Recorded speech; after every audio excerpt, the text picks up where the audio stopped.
Glória a Deus. Ele vem para te salvar. Talvez o grande desafio que nós estamos vivendo no nosso tempo é a perda do foco da Igreja de Cristo.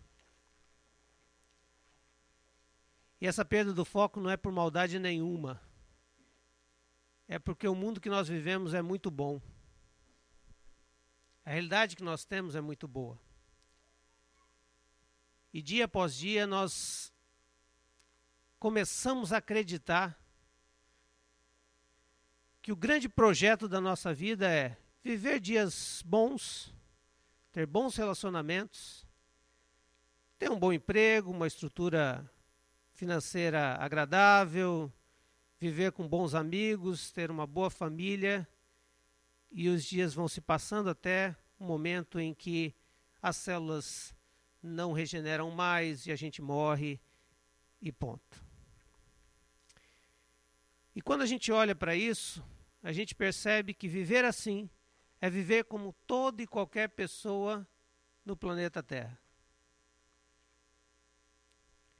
Mas o Senhor Jesus nos chamou para sermos diferentes. E a Igreja de Cristo jamais pode viver com os mesmos anseios da sociedade que ela está inserida. A Igreja de Cristo sempre vai ser contra a cultura.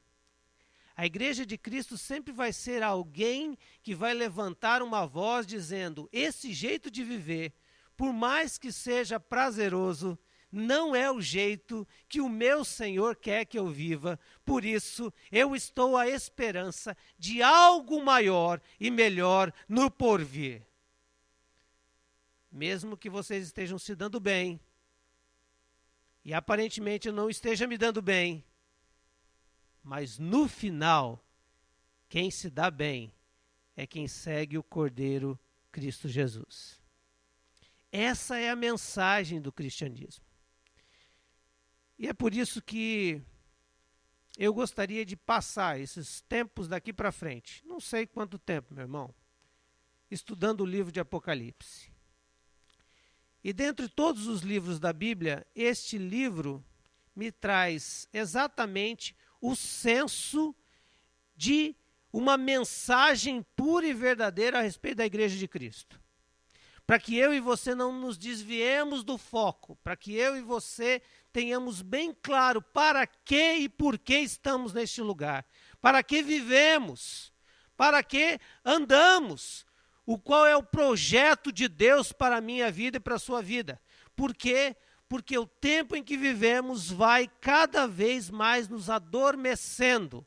O tempo em que vivemos vai cada vez mais nos cauterizando, ao ponto da gente acreditar que isso é vida cristã.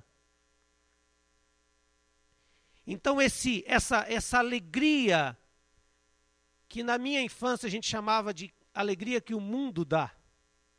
Quem lembra dessa expressão, alegria que o mundo dá? Glória a Deus, temos irmãos velhos como eu aqui. É tão horrível quando a gente começa a dizer no meu tempo, mas eu tenho que dizer, no meu tempo, a igreja era muito clara. Ou você era da igreja ou você era do mundo. Lembra dessa expressão? Só que aí tinha os exageros. Jogar bola era do mundo e a gente estava doido para jogar bola. Mas eu quero só resgatar com você de que o maior desafio nosso como igreja é saber o que é mundo e o que é igreja. E nada melhor do que o livro do Apocalipse. Porque o livro de Apocalipse nos mostra quem são os escolhidos. E Jesus vai começando a se revelar exatamente para que a igreja não se engane. Porque se você pensa que esse livro foi escrito 60 anos, 50 anos depois que Jesus subiu. Pouquíssimo tempo depois que Jesus andou nessa terra, ele teve que mandar escrever de volta alguma coisa para se revelar para as igrejas, para a igreja de Cristo, revelar coisas a respeito dele e revelar coisas a respeito do que vão acontecer, que estavam acontecendo, que iria acontecer exatamente porque as pessoas da igreja, a igreja de Cristo já estava cercada por 3 grandes desafios e 3 grandes inimigos. O primeiro deles era a perseguição. A perseguição do Império Romano assolava as igrejas. Eram mortos nos coliseus. Eram mortos queimados vivos, eram tirados das suas famílias, eram presos em cárceres.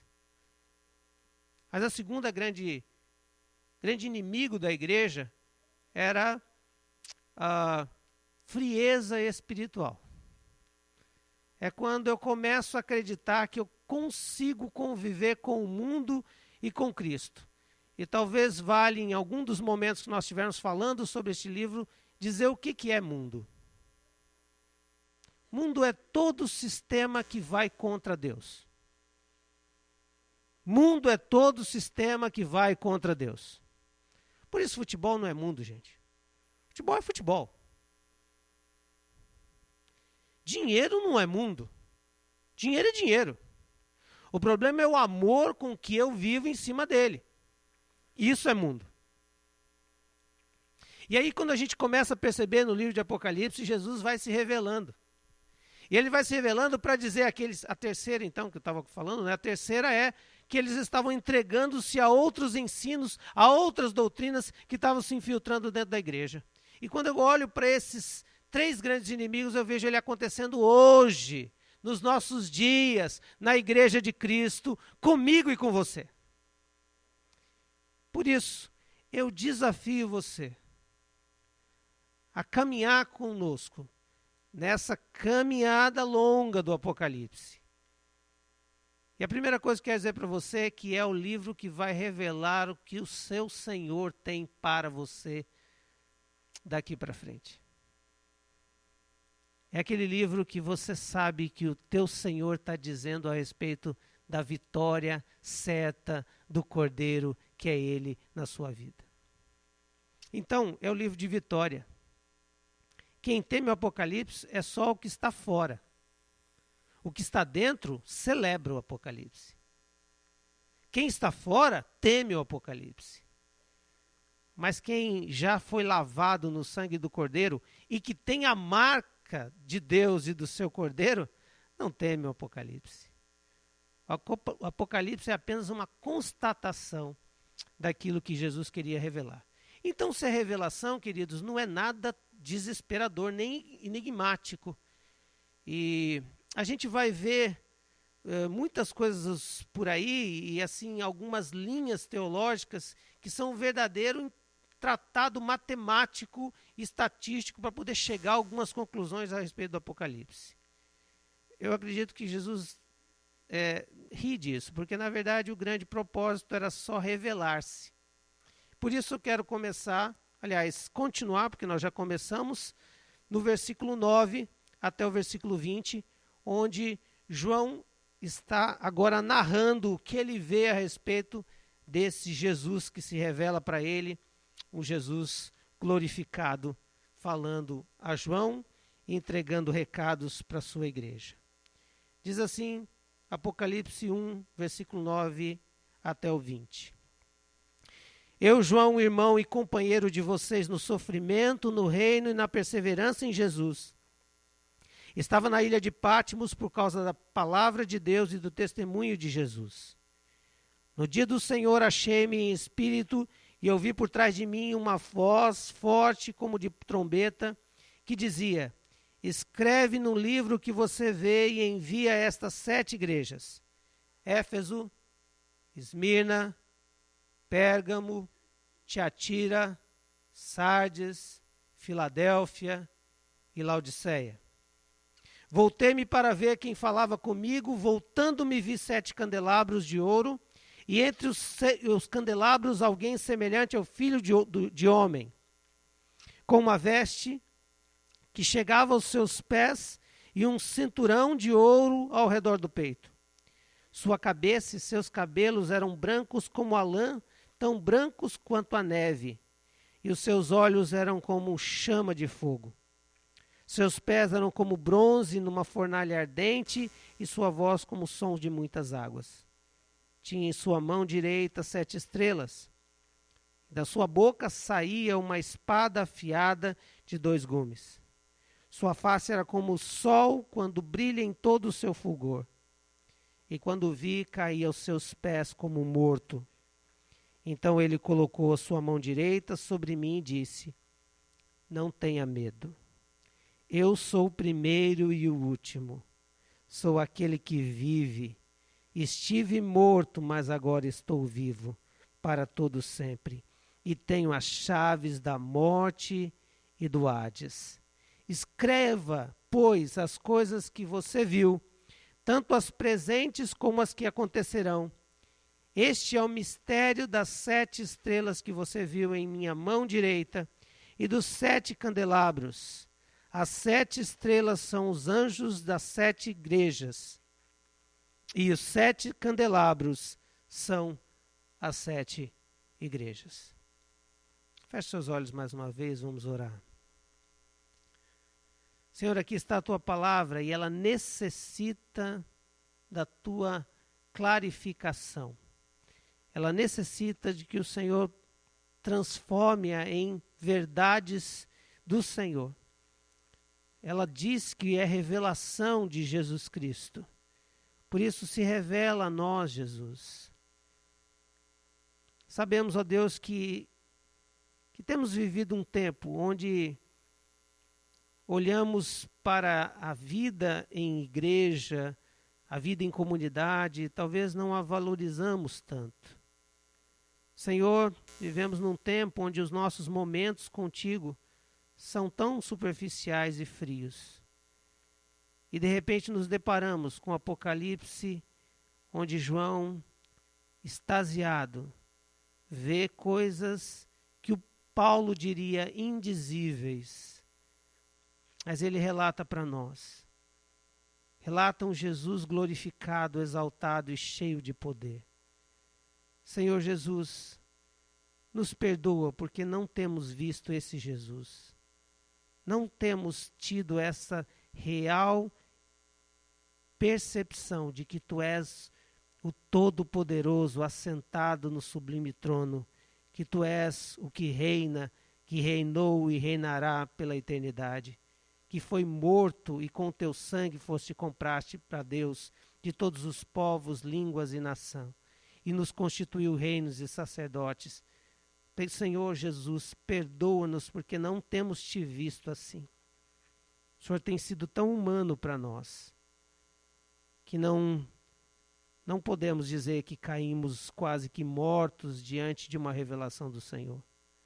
Ah, Senhor Jesus, obrigado pelo Apocalipse que nos aproxima da Tua grandeza e nos faz perceber o quanto nós precisamos do Senhor. É assim que oro em nome de Jesus. Amém. Nos últimos meses temos pensado a respeito da centralidade de Jesus na nossa vida. E o Apocalipse mostra a centralidade de Jesus na história. João tem a visão. E essa visão acontece numa ilha chamada Patmos.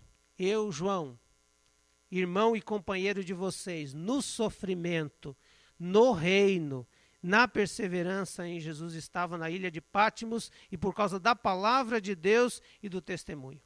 Ilha de Patmos é uma ilha de mais ou menos 100 metros quadrados. Uma ilha onde os romanos mandavam provavelmente 3 tipos de pessoas. Ou aqueles que eram nobres cidadãos romanos que cometiam algum tipo de crime, ou algum preso para trabalhos forçados, ou presos chamados presos políticos. E que é o caso de João. João se tornou uma ameaça ao império, exatamente por causa da mensagem subversiva de um outro rei que não era César, de um outro Quírios que não era esse Senhor. Boa viagem, querido, Deus te abençoe. Vitor está voltando para Toledo. Manda um abraço para a família. Saudade. E não era só uma questão política, era uma questão de que haveria um outro Senhor, Jesus Cristo, que estava tomando o lugar de César, onde estes homens e mulheres ditos cristãos não adoravam mais a César, não prestavam culto a César, não se curvavam a César e se curvavam apenas a um homem galileu, um nazareno, que não tinha nenhuma estirpe, não tinha nenhum valor, mas tinha uma mensagem um tanto quanto louca, que ele morreria e ressuscitaria, mas estava atrapalhando o império, atrapalhando o César, e simplesmente eles acham que podem simplesmente pegar esse homem, colocar numa ilha e apagar esse movimento chamado cristão. E lá ele tem uma revelação do próprio Jesus.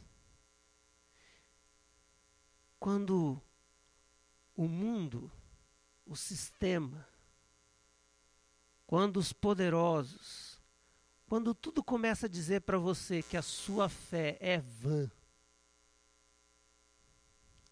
quando você é isolado na ilha de Patmos, você é o último dos apóstolos, já numa idade de quase 100 anos, quando o imperador diz, olha, deixa ele morrer aí.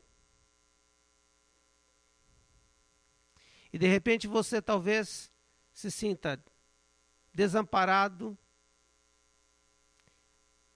tirado de você a oportunidade de pregar para as suas igrejas, porque ele fazia um trabalho de bispo naquelas igrejas da Ásia. É nesse momento, é no pior momento, que Jesus vem e se revela a esse homem. E ele recebe essa visão nessa ilha no dia do Senhor. A palavra de Deus diz no dia do Senhor. A maioria dos comentários trazem que esse dia do Senhor já era o dia de domingo, já na igreja do primeiro século, era a igreja que já cultuava Jesus no domingo. E ele ouve essa voz como de trombeta. E aí começa um festival de símbolos do Apocalipse. Querido, a maneira mais louca e difícil de se interpretar o Apocalipse é sendo literal. É pegar tudo e fazer isso literalmente. Porque Jesus não tem olhos de fogo no sentido de que ele tem um olho vermelho. Jesus não é alguém que tem uma língua que é assim uma espada de 2 gumes. Todo o Apocalipse precisa ser interpretado de maneira simbólica. João viu essa cena aterradora, mas era uma visão.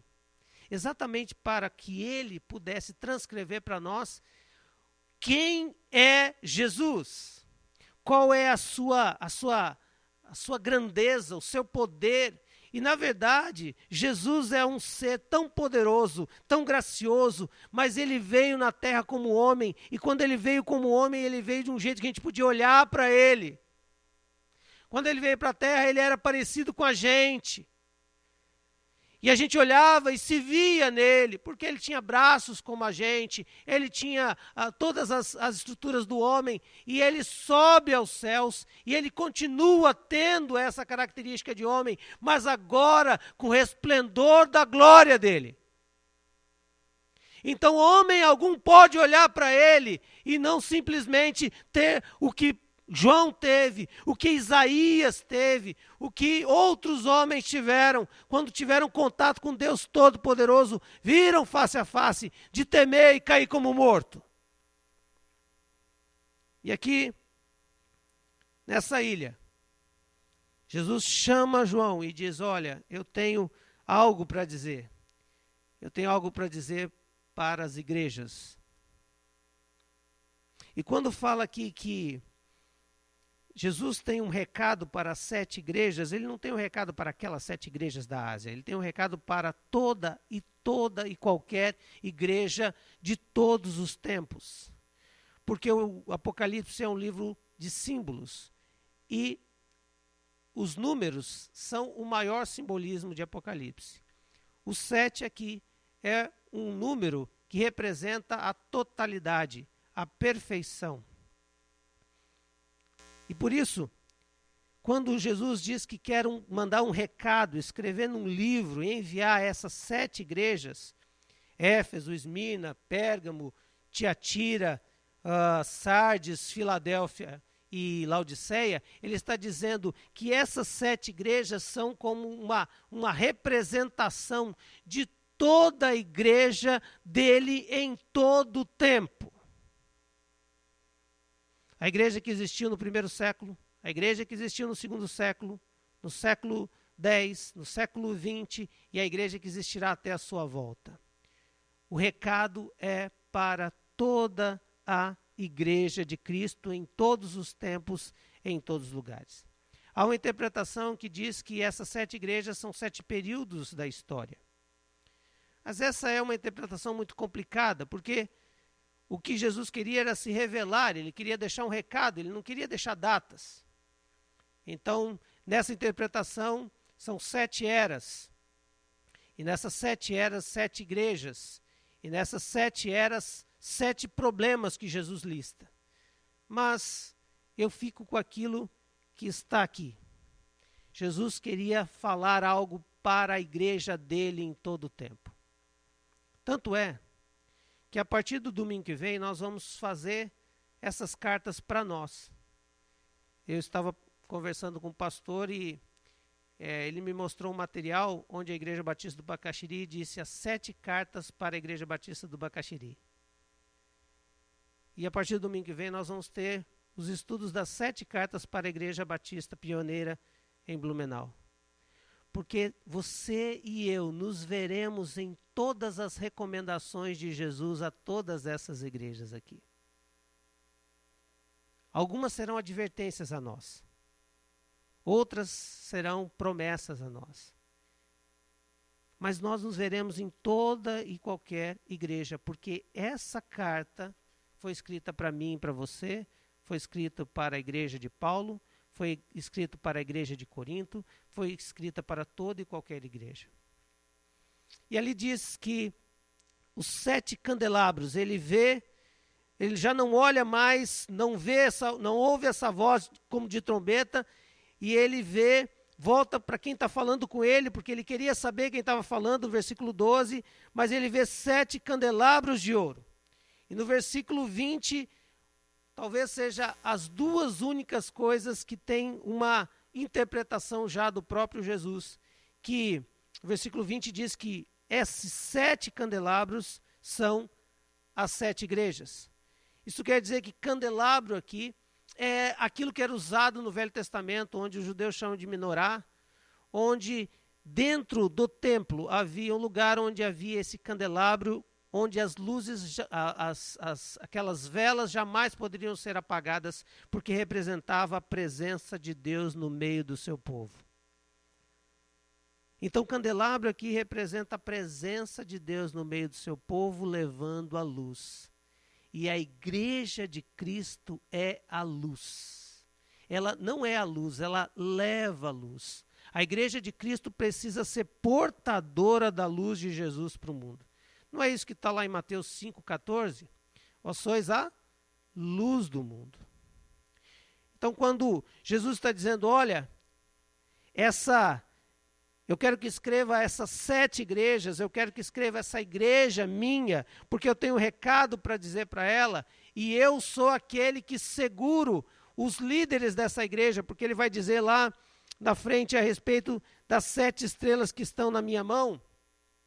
Essas 7 estrelas que estão na minha mão diz que são os anjos da igreja.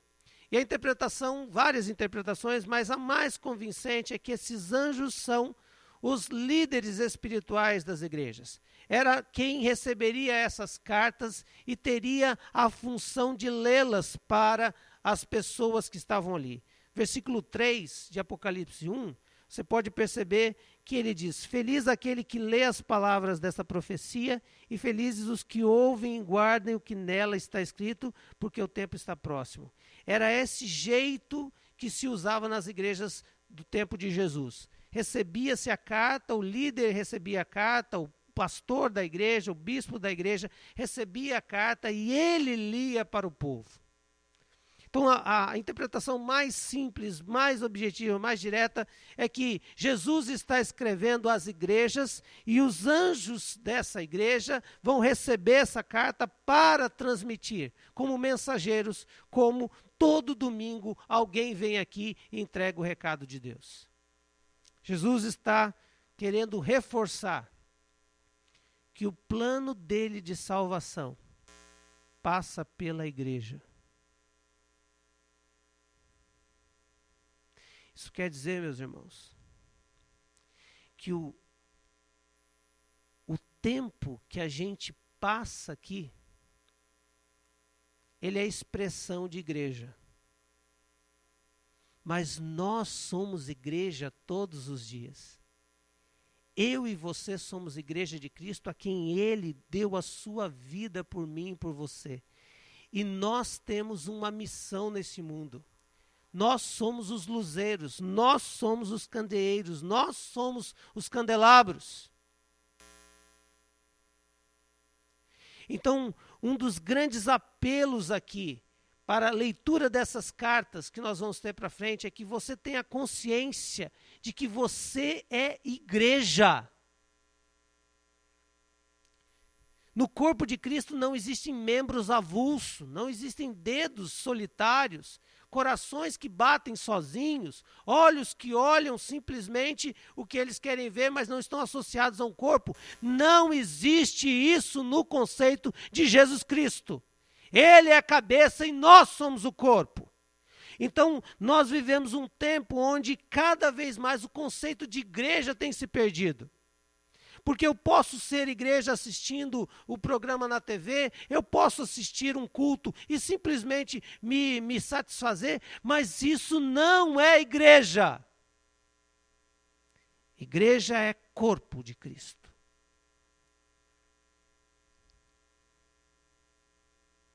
E Jesus está dando uma advertência, dizendo assim: eu ando no meio da igreja, não do templo.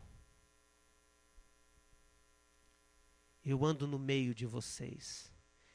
E aí ele vai se revelando. Quem manda escrever essas cartas a essa igreja. Portanto, todas as vezes que você lê o Apocalipse, as cartas, entenda que ele está escrevendo para você. Para mim. Porque nós somos igreja. Versículo 13 diz assim: e entre os candelabros alguém semelhante ao Filho do Homem, com uma veste que chegava aos seus pés e um cinturão de ouro ao redor do peito. Ele já começa descrevendo quem era essa figura, que a gente pode observar como uma expressão do Velho Testamento. Eu queria que você abrisse comigo lá em Daniel. Abra lá, por favor, Daniel.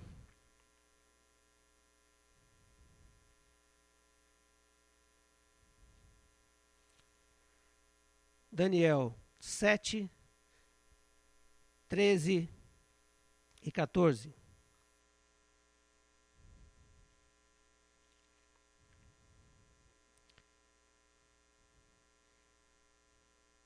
Daniel tem uma visão, e João está usando a visão de Daniel, porque Jesus se revela exatamente de um jeito que todo e qualquer judeu entenderia muito claramente o que ele estaria falando. Um romano talvez não entenderia, mas o judeu sim. Olha só o que diz o versículo 13 e 14 de Daniel 7. Em minha visão à noite vi alguém semelhante ao Filho de homem, vindo com as nuvens dos céus. Ele se aproximou do ancião, foi conduzido à sua presença. Ele recebeu autoridade, glória e reino. E todos os povos, nações, homens de todas as línguas o adoraram. Seu domínio é o domínio eterno que não acabará, e o seu reino jamais será destruído. João vê um semelhante ao Filho do Homem, e essa expressão semelhante ao Filho do Homem remete ao que Jesus utiliza para descrever a sua iminente volta. Quando ele utiliza para dizer: eis que o Filho do Homem virá sobre as nuvens com grande poder e glória. Quando Jesus vai dizer a respeito dele como o grande Salvador, o grande juiz que vai voltar para retomar a sua igreja. Ele se descreve como filho do homem, que virá com grande poder e glória. E aqui, este homem, João, não está vendo mais Jesus como Jesus humano, está vendo Jesus como Jesus Deus, resplandecente em glória. E a primeira coisa que ele vê são suas vestes, que chegam até os seus pés, e com um cinturão de ouro ao redor do peito. E essa expressão simboliza que ele estava vendo Jesus com roupas de sacerdote. Não estava vendo mais Jesus com as suas roupas normais, mas estava vendo Jesus com roupa de sacerdote e também de rei. Por quê? Porque esse Jesus que agora vem, tem todo o poder, toda a autoridade, reina sobre a igreja, governa a igreja, e a figura do sacerdote que leva a igreja a Deus. Esse é o Jesus que é revelado a este homem no versículo 13. Sua cabeça e seus cabelos são brancos como a lã da neve, versículo 14a. E o que nós percebemos é que todas as vezes que no Velho Testamento se usa esses termos, do ancião de dias, das cãs, dos cabelos brancos, mostra a ideia de sabedoria, de eternidade, de santidade, de divindade. Não era simplesmente alguém, era alguém de extrema sabedoria. Então, alguém que tem todo o governo na igreja, alguém que tem toda a sabedoria. Mas ele vê também os olhos como chama de fogo. E a ideia aqui é que é um olhar de Jesus penetrante. Você já olhou para alguém que você sentiu que ele entrou dentro da tua alma? Parecia que ele estava lendo o que você estava pensando. Quando João olha para esse Jesus, ele vê seus olhos como de fogo. Alguém que penetra e conhece todos os nossos pensamentos. Ele conhece o mais íntimo, não só dos nossos pecados, mas também da nossa dor e do nosso sofrimento. Ele conhece. Aliás, é isso que ele vai dizer em todas as igrejas. Eu conheço as tuas obras. João estava resgatando, depois de 60 anos, 50 anos, que Jesus tudo vê. E que ele não é simplesmente um amiguinho da gente. Não é simplesmente alguém com que a gente fala, oh, desculpa aí, eu sei que o senhor viu, mas o senhor é tão bondoso. Ele vê alguém que tem os olhos que penetram dentro da gente, que vê o que a gente faz, que sabe o que a gente faz. Ah, como seria bom se eu e você tivéssemos a consciência de que Jesus é esse que vê todas as coisas. Pastor amigo meu estava aconselhando um casal, acho que eu devo ter contado aqui. E o casal disse assim, pois é, pastor, a gente andou passando dos limites e a gente queria resolver essa situação. Ele disse assim, o que vocês fizeram? Ah, pastor, a gente passou dos limites. Não, mas poderia falar o que vocês fizeram? Ah, pastor, fica chato, né? A gente tem vergonha de falar aqui para o senhor o que a gente fez. E aí esse pastor resgatou essa imagem, disse assim, mas Jesus já tinha visto tudo que vocês fizeram. E ele disse para ele, sabe qual é o problema nosso? É que a gente tem vergonha dos homens, daquilo que a gente faz. Mas a gente não tem vergonha do Todo-Poderoso que vê todas as coisas. A igreja de Cristo precisa resgatar a vergonha de pecar.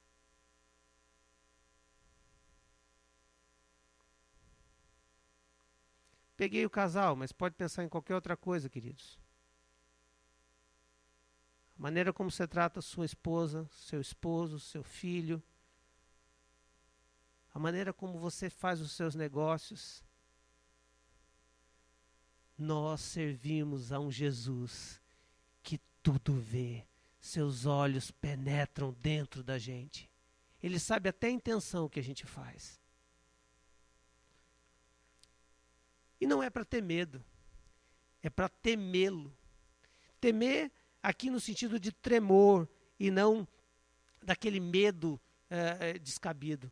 É para a gente saber que nós servimos a um Deus todo-poderoso chamado Jesus Cristo. Ele vê todas as coisas. E os seus pés são como de bronze. E a expressão bronze aqui, a gente entende que pés sempre tem a ver com esmagar.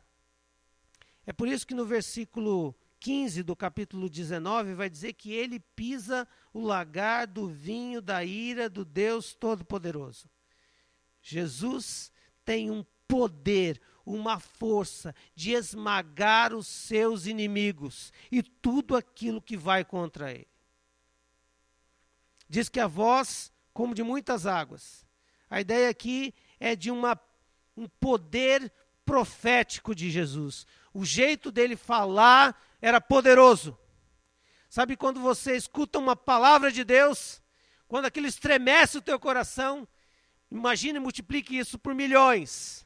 Jesus falando com poder e autoridade, a sua voz ecoava. Imagine João olhando para aquele mar de Egeu, que ele estava de frente para ele, e ele estava dizendo, a voz de Jesus é como a voz de muitas águas, estremecedora, aqueles turbilhões de água que vinham sobre ele.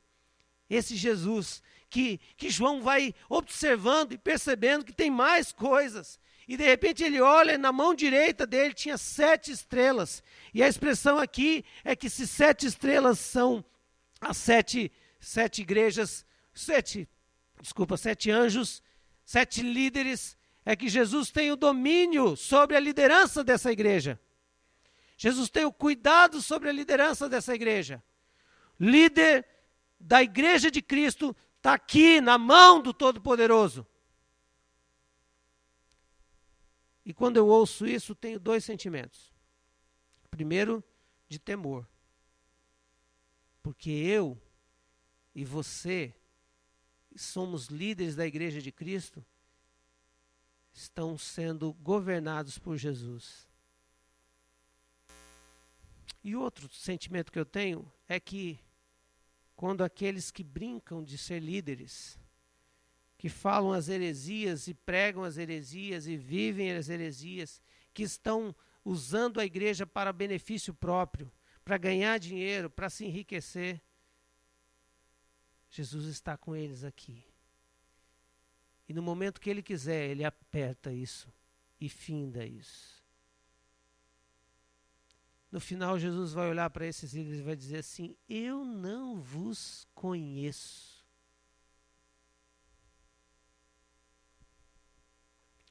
Continua a descrição. E na sua boca sai uma espada afiada de 2 gumes. A ideia é que Jesus tem um justo juízo, um corte cirúrgico. Nada foge da sua palavra, nada foge do seu juízo. Quando ele decreta a sua sentença, ela alcança o mais profundo do nosso erro, do nosso pecado. Não passa nada ileso nessa história. E aí a gente lembra de Hebreus 4:12 que diz, pois a palavra de Deus é viva e eficaz, mais afiada de que qualquer espada de 2 gumes, ela penetra ao ponto de dividir alma e espírito, juntas e medulas, e julga os pensamentos e intenções do coração. Mas essa revelação não para por aí. Jesus se mostra com uma face brilhante como o sol. E eu fico imaginando João, que tinha visto Jesus ensanguentado na cruz, visto Jesus comendo com ele, como um homem. E naquela cruz, Jesus ensanguentado olha para ele e diz assim, mãe, eis aí o seu filho, eis aí a sua mãe. Agora João vê um rosto cheio de glória e fulgor desse Jesus exaltado. Querido, imagine se amanhã de manhã você levantasse, tomasse o seu banho, tomasse o seu café e a vida normalmente acontecesse como sempre acontece na segunda. E de repente, numa visão, você tomado e vê o que João viu. queria fazer uma pergunta para você. A sua vida cristã seria a mesma? Você trataria os seus problemas do mesmo jeito que você trata? Você viria para a igreja da mesma forma que você vem? Você iria trabalhar do mesmo jeito que você vai trabalhar sempre? Você trataria a Bíblia como você trata hoje? Não, querido. Por isso que quando eu fui lendo esse texto, eu falei, Deus, como eu sou totalmente fora do que o Senhor quer para mim, porque eu não tenho nem dimensão do que é ver essa face brilhante como o sol.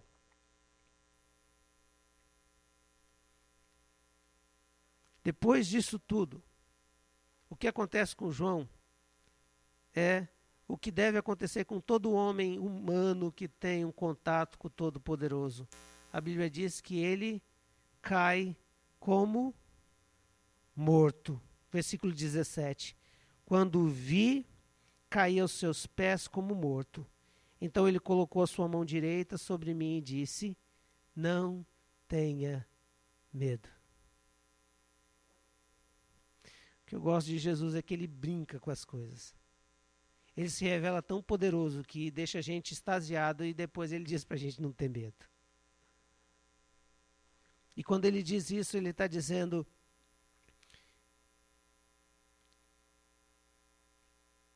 que ele é o primeiro e o último. Ele está querendo dizer para João, João, quem te colocou aqui na ilha de Patmos é um outro Senhor, que não é o seu Senhor. João, o que você está passando, essa tribulação, não sou eu que quero isso, porque está no meio de tudo. Mas eu sou o que começou essa obra. E você está aqui por minha causa. É isso que o versículo vai dizer, quando ele diz, eu, João, irmão, companheiro de vocês no sofrimento, no reino e na perseverança. Estou na ilha de Patmos por causa da palavra de Deus e do testemunho de Jesus. João, você está aqui por minha causa, porque você não se rendeu a nada, porque você tem muito fiel no seu coração qual que é o teu propósito de me servir até a morte. Mas eu sou o primeiro e o último. O meio está conturbado, mas o final eu sou o vencedor. E eu estou te deixando ver como é que eu sou. Eu tenho todo o poder e toda a autoridade. Os meus olhos penetram em todo lugar. Os meus pés esmagam aquilo que está errado. A minha voz é voz de trovão. A minha sentença é clara e objetiva. Eu tenho você e os líderes da igreja nas mãos. Eu estava morto, mas agora estou vivo para todo sempre. E sabe o que eu fiz? Eu tenho a chave da morte. João, o que você teme? Sabe a sensação quando eu falo sobre esse contexto de morte aqui, que João temeria? Falando para nós, eu sinto que nós não temos dimensão do que é isso. A dimensão é de um homem que a qualquer momento poderia morrer por causa do Evangelho de Cristo. Esse homem poderia realmente cantar, levarei até morrer minha cruz, até por uma coroa trocar. Sabe o que o Apocalipse me mexe comigo? É porque ele começa a me trazer para dentro de uma realidade que a igreja de Cristo ainda vai viver. Nós vamos conversar sobre o Apocalipse, mas eu não acredito que a igreja não passará pela tribulação. E quando nós olhamos para isso, nós vemos que a igreja brasileira, então, é uma igreja extremamente rasa. E quando começar a apertar o calo, muita gente vai pular fora. Mas sabe o que falta na igreja? A percepção de quem é o Senhor dela. O meu Jesus não é um Jesus morto, é o Jesus vivo que ressuscitou e que ele tem todo o poder e toda a autoridade. O meio pode até achar O diabo pode até achar que domina o meio, mas no final o Cordeiro é o vencedor. E nada pode me tirar dessa verdade, porque ele tem a chave da morte e do Hades. É um símbolo de autoridade, ele tem todo o poder. Cristo tem a chave dos túmulos e ele os abrirá para tomar os seus. Nem a morte pode nos derrotar, porque já estamos selados com o selo do Cordeiro. Essa é a certeza da salvação. E essa é a lição que Cristo vai dar à sua igreja. Preste atenção, o Apocalipse não é uma conversa para indivíduos. Apocalipse é uma conversa para a igreja. Quem não se entende como igreja não se enquadra no Apocalipse. É uma conversa para a igreja dele. E ele se revela para dizer para a igreja que ela é um candelabro. Se revela para dizer o seguinte: você é um candelabro, eu sou a luz, e eu quero usar você para salvar o mundo. Enquanto você está aqui, igreja, tem luz. Quando você é retirada, não tem mais luz. Quando você se omite de ser o sustentáculo da luz, eu removo você do lugar. É isso que ele vai dizer para a igreja de Éfeso. E sabe qual que é o meu maior pavor, queridos? É ser pastor de uma igreja clube. Sabe o que é igreja clube? Você paga a sua carteirinha, aparece, assiste os cultos, faz as suas reclamações e vai embora. Porque quando eu olho para o Apocalipse, eu vejo candeeiro, eu vejo candelabro, eu vejo o fogo de Deus, eu vejo a presença dele, e onde a presença dele, a gente cai como morto.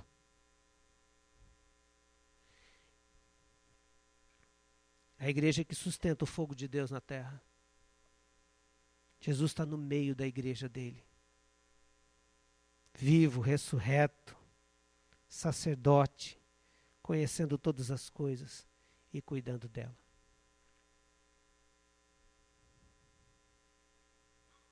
Queria que você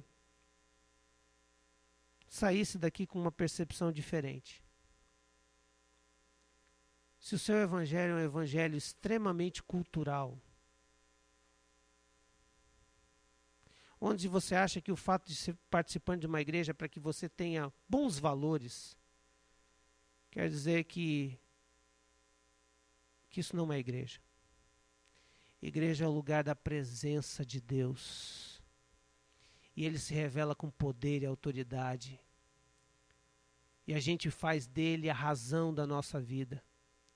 Os nossos negócios são geridos por ele. A centralidade dele nos nossos relacionamentos. As nossas atitudes são postadas e as nossas atitudes são feitas em cima dele, porque ele é a centralidade da minha vida, seja em vida, seja em morte. Jesus é o centro da minha vida.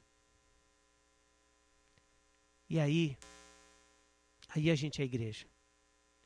E aí a gente ilumina. Gostaria que você fechasse seus olhos agora. E eu gostaria que você respondesse uma pergunta muito sincera para Jesus.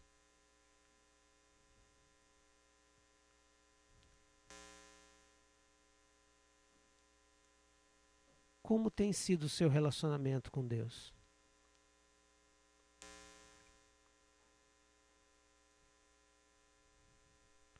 Porque se for superficial, essa palavra você não captou nada dela. Porque essa palavra é para a igreja. A igreja é a pessoa que desfrutou do ressurreto Jesus. Igreja é a pessoa que descobriu que estava morto nos seus delitos e pecados. Miserável! Igreja é gente que sabe que existe céu e inferno. Mude as cosmovisões, fale sobre a nova sociedade, diga que é um discurso antigo, mas igreja tem a percepção que existe céu e inferno. Igreja é gente que sabe que iria para o inferno, que não há merecimento nenhum. Igreja é gente que teve um contato com Jesus ressurreto e foi ressurreto com Ele na sua morte. Igreja é que tem desejo desse Jesus. Igreja é que quer se reunir com esse Jesus. Igreja é local, pessoas que estão sempre dizendo: somos pecadores, mas a graça de Cristo nos alcançou. Queremos ver a sua glória, porque um dia estaremos contigo glorificados.